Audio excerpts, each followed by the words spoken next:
నమస్తే, KVC news స్వాగతం. ప్రతిక్షణం సామాన్యుడి పక్షం. నేను మీ చలపతి. నేటి వార్త. ఈరోజు మా చిల్లూరుపేట నియోజకవర్గంలో నాదెండ్ల మండలంలోని జంగాలపల్లి అనేటువంటి ఒక విలేజ్లో మా నాయకుడు సీతారామరెడ్డి గారికి రీసెంట్గానే యాక్సిడెంట్ వల్ల కొంచెం కాలు తనకి ఇబ్బంది అవుతే వెళ్ళి వారిని పరామర్శించి వారి కుటుంబ సభ్యులతో కాసేపు ఉన్నటువంటి మా మండల నాయకులందరూ కూడా అక్కడ వారి ఇంటికి రావడం, అక్కడ వారిని పరామర్శించి మంచి చెడ్డలు మాట్లాడుకొని బయలుదేరి మళ్ళా అక్కడి నుంచి ఎడ్లపాడు మండలానికి ఇంకో కార్యక్రమం ఉంటే వెళ్ళేటువంటి దిశగా మేము వెళ్తూ ఉన్నాం. ఆ కార్యక్రమం అయిపోయి బయటకు వచ్చి కారెక్కుదామనే లోపు చుట్టూ ఈ రూరల్ సిఐ సుబ్బనాయుడు గారు, అక్కడ ఉన్నటువంటి నాదెండ్ల ఎస్ఐ గారు, వాళ్ళ సిబ్బంది అంతా కూడా ఒక్కసారి చాలా ఎంబ్రాజింగ్గా అక్కడంతా కూడా గుమ్మిగూడి చాలా హడావిడి చేస్తూ ఉన్నారు. నేను కారెక్కుదామని వచ్చినటువంటి నేను ఏమైందండి, ఏంటి, ఎందుకు ఇంత ఎంబ్రాజింగ్గా ఇలాంటి అట్మాస్ఫియర్ని క్రియేట్ చేస్తున్నారు, ఏమైందని చెప్పి వారిని అడగడం జరిగింది. మా ఫాలోవర్ అయినటువంటి శ్రీకాంత్ రెడ్డిని తీసుకువెళ్ళడానికి వచ్చాము అని చెప్తా ఉన్నారు. ఏం కేసు ఏంటి అని చెప్పి మాట్లాడుతూ నేను కారెక్కుతాను. ఏం కేసు ఏంటంటే ఏవో కేసులు ఉన్నాయి, చెప్పాలా మీకు, ఉన్నాయి కేసులు ఉన్నాయి, ఎఫ్ఐఆర్లు ఉన్నాయి, ఇంకేవో ఉన్నాయి, మేము తీసుకెళ్ళాలి, అరెస్ట్ చేయాలి అని చెప్పి మాట్లాడుతుంటాం. సరేనండి, అలా ఏమన్నా ఉంటే మేమందరం కూడా వస్తాము, మా నాయకులందరూ కూడా ఉండి మేమందరం కూడా వస్తాము. ఏం కేసు ఏంటి, దాని వివరాలు ఇవ్వండి, ఖచ్చితంగా అట్లాంటిది ఏమన్నా ఉంటే ఖచ్చితంగా వస్తాం. మీరు ఇప్పటి వరకు ఎన్ని అరెస్టులు చేయలేదు, చిల్లూరుపేట నియోజకవర్గంలో ఎంతమందిని జైలు పాలు చేయలేదు. మీరు చేసేవి ఎక్కడ కూడా మీరు చేయాల్సినటువంటి ఇల్లీగల్ కేసులు మీరు కట్టారు, మీరు చేయాల్సినటువంటి అరెస్టులు చేశారు, జైలుకి ఇవ్వాల్సినవి మీరు చేస్తూనే ఉన్నారు, మేము కూడా చూస్తూనే ఉన్నాం. ఈ రోజున స్పెసిఫిక్గా ఏంటండి, కారణం ఏంటి, ఏం ఎఫ్ఐఆర్ ఉంది, దేని తాలూకా అని మేము డీటెయిల్స్ ఇవ్వండి, ఖచ్చితంగా మేము సహకరిస్తామని మాట్లాడుతుంటే సుబ్బనాయుడు గారు తను ఒక సిఐ అనేది కూడా పక్కన పెట్టి ఒక టీడీపీ కార్యకర్త మాదిరి ఏ విధంగా కూడా అక్కడ ఒక మహిళనని, ఒక మహిళా మంత్రిగా పనిచేశాను గతంలో అని, ఇక్కడ శాసనసభ్యురాలుగా కూడా పనిచేశాను అనేటువంటి విషయాన్ని పూర్తిగా కూడా పక్కన పెట్టి నన్నే థ్రెటనింగ్ చేస్తూ ఆఖరికి ఏ విధంగా కూడా తను, మీరందరూ కూడా చూశారు, ఆ వీడియో అందరూ చూశారు, ఏ విధంగా మీదకి వచ్చి నా కారు దగ్గర నేను ఉంచిన, నా కారు నేను ఎక్కుతుంటే నా సీట్లో ఉంచి తను నన్ను అక్కడి నుంచి అసలు ఏం పదాలు వాడాలో కూడా మనకు అర్థం కావట్లేదు. అలాంటి బిహేవియర్, అలాంటి నేచర్ని తను ప్రదర్శించి ఒక మహిళ అనే మినిమం కర్టసీ కూడా మర్చిపోయి అతను మీదికి వచ్చి ఏ విధంగా నన్ను ఇబ్బంది పెట్టి కారు నుంచి బయటికి లాగేటువంటి ప్రయత్నం చేశారో మీరు అందరూ కూడా చూశారు. పైగా మీరు ఇంకా ఇలానే కనుక ఉంటే మీ మీద అసాల్ట్ కేసులు కడతాము ఇంకేదో అని చెప్పి థ్రెటనింగ్ మోడ్లోనే మీరందరూ చూశారు. అప్పటికి ఎక్కడ కూడా బ్యాలెన్స్ తప్పకుండా మ్యాక్సిమం బ్యాలెన్స్ అప్. సిఐ గారు ఏంటిది, సిఐ గారు అని చెప్పి తనకిచ్చే మర్యాదలు ఎక్కడ కూడా తగ్గకుండా సిఐ గారు ఏంటిది అని అంటానే ఉన్నాయి. ఏ మాత్రం కూడా పట్టించుకోకుండా ఏ విధంగా కారులోకి ఆయన జొరబడే ప్రయత్నం చేస్తూ ఈ విధంగా అరెస్ట్ చెయ్యొచ్చా అనేటువంటి ఒక అరెస్ట్గా ఈరోజు ఈ రాష్ట్రంలో ఈ అరెస్టును మనం చూడొచ్చు. మొదటి నుంచి కూడా ఆ సందర్భంలో తనకి ఏవేవో ఫోన్లు వస్తానే ఉన్నాయి, మా ప్రెజర్స్ మాకున్నాయి. ఇక అదే మరి ఎవరి మెప్పుల కోసమో ఈ విధమైనటువంటి ధోరణి, ఈ విధమైనటువంటి ప్రవర్తన, తను ఒక యూనిఫామ్లో ఉన్నటువంటి సీఏగా తను మర్చిపోయి నేను ఒక ఎక్స్ మినిస్టర్గా పనిచేసిన ఒక మహిళననేటువంటి విషయాన్ని పక్కన పెట్టి ఎటువంటి నేచర్తో తను బిహేవ్ చేశాడనేది ఈరోజు రాష్ట్రం అంతా ప్రజలందరూ కూడా చూస్తూ ఉన్నారు. కూటమి ప్రభుత్వం అధికారంలోకి వచ్చిన దగ్గర నుంచి చూస్తూ ఉన్నారు. నేను ఒక ధర్నాకి వెళ్ళి ధర్నాలో మా క్యాడర్ పార్టిసిపేట్ చేస్తే మా మీద కేసు కడతారు.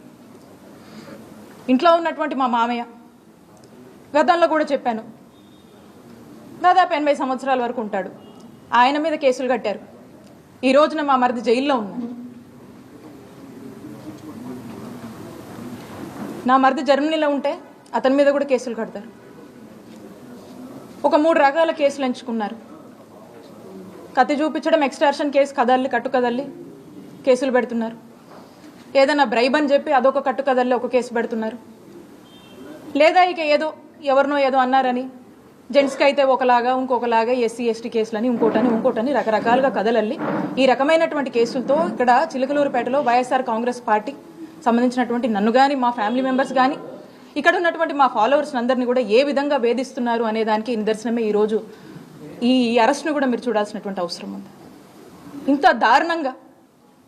దారుణంగా ఒక అరెస్ట్ చేస్తారనే దానికి ఈరోజు రాష్ట్ర ప్రజలందరూ కూడా చూస్తున్నారు, మీడియా వాళ్ళు కూడా చూస్తూ ఉన్నారు. చాలామంది ఏంది ఇట్లా చేస్తున్నారని చెప్పేసి, ఏంది ఇట్లా చేస్తున్నారు, మరి ఇంత మితిమీరిపోయారు, ఏంటిది, ఏం ద్రోహం చేసే, ఏంటి అసలుకి మనం చేసిన తప్పేంటి? వైఎస్ఆర్ కాంగ్రెస్ పార్టీని నమ్ముకొని ఉన్నందుక, వైఎస్ఆర్ కాంగ్రెస్ పార్టీని అభిమానిస్తున్నందుక వీళ్ళ మీద కేసులు? వైఎస్ఆర్ కాంగ్రెస్ పార్టీకి ఇలాంటి ఒక పరిస్థితి, మంచి చేసి ఓడిపోయాం అయినా కూడా నిలబడి అడిగేసి ఒక మారల్ స్ట్రెంగ్త్గా సపోర్ట్గా నిలబడి అడుగు ముందుకు వేస్తూ రిప్రజెంట్ చేస్తున్నందుక ఈ దౌర్జన్యాలు, ఈ ఇల్లీగల్ కేసులు, ఇల్లీగల్ అరెస్టులు, జైళ్ల పాలు ప్రజలందరూ గమనిస్తున్నారు. మరీ ముఖ్యంగా ఈ చిల్లూరుపేటలో ప్రతి ఒక్కరూ కూడా ఈరోజు మాట్లాడుకునేటువంటి పరిస్థితి. ఇలాంటి సంస్కృతి, ఇలాంటి సాంప్రదాయం, ఇలాంటి అరెస్టులు, కేసులు ఎప్పుడు గతంలో లేవు. గతంలో మేము ఎప్పుడు ఇలాంటి చేయాలనుకోలే. ఏ రోజు మా అధికారిని వాడుకొని మేము ఇలాంటి ఏవి కూడా ప్రోత్సహించలే. అప్పటికి నాకు ఇన్స్టిట్యూషన్స్ మీద గౌరవం ఉండి, నాకు ఒక పోలీస్ ఆఫీసర్, యూనిఫామ్లో ఉన్నటువంటి పోలీస్ ఆఫీసర్ అనేటువంటి గౌరవం నాలో ఉండి, నాలో కల్చర్ ఉండి, నాలో ఒక రెస్పెక్ట్ ఉండి, అప్పటికి నన్ను నేను రిస్ట్రెయిన్ చేసుకొని నేను గౌరవప్రదంగానే నేను అప్పటికీ నేను కన్వే చేస్తున్నా కూడా మరి వినకుండా ఏ విధంగా సిఐ గారు మితిమీరిపోయి ఏ విధంగా ప్రవర్తించారో అందరూ కూడా చూస్తూ ఉన్నారు. ఖచ్చితంగా రాష్ట్ర ప్రజలు అన్ని గమనిస్తున్నారు, అందరికి కూడా అర్థమవుతా ఉంది. కాబట్టి ఎక్కడా కూడా మీరు ఇవి చేసిన ఇంకా ఇన్ని మీరు ఇబ్బంది పెట్టిన నేను మీకు కనబడొద్దు, ఇక్కడ నేను ఈ నియోజకవర్గంలో తిరగొద్దు, ఇదే మీ కాన్సెప్ట్, ఇదే ఇక్కడ కనబడొద్దు, ఇక్కడ ఉన్నటువంటి వైఎస్ఆర్ కాంగ్రెస్ పార్టీ కార్యకర్తలకు భరోసానివ్వద్దు, వాళ్ళకు అండగా ఉండొద్దు అనేటువంటి ఒక కుట్రలో భాగంగానే మీరు ఇవన్నీ చేస్తున్నారని స్పష్టంగా అర్థమవుతుంది. అయినప్పటికీ కూడా మేము ధైర్యంగా ఉంటాము.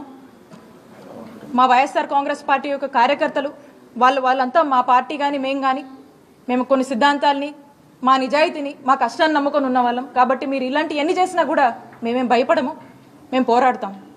రాష్ట్ర ప్రజలు అన్నీ గమనిస్తున్నారు. సరైన రోజు, సరైన సమయం వచ్చినప్పుడు ఇవన్నీ కూడా ప్రజలు ఆలోచిస్తారు, దాని తగ్గట్టే పరిణామాలు ఉంటాయి అని తెలియజేస్తున్నాను.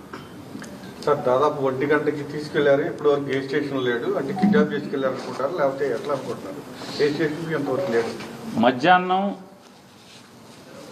12:45 1 గంట దగ్గర నుంచి అతని జీప్లో ఎక్కించుకుని వెళ్ళారు శ్రీకాంత్ని.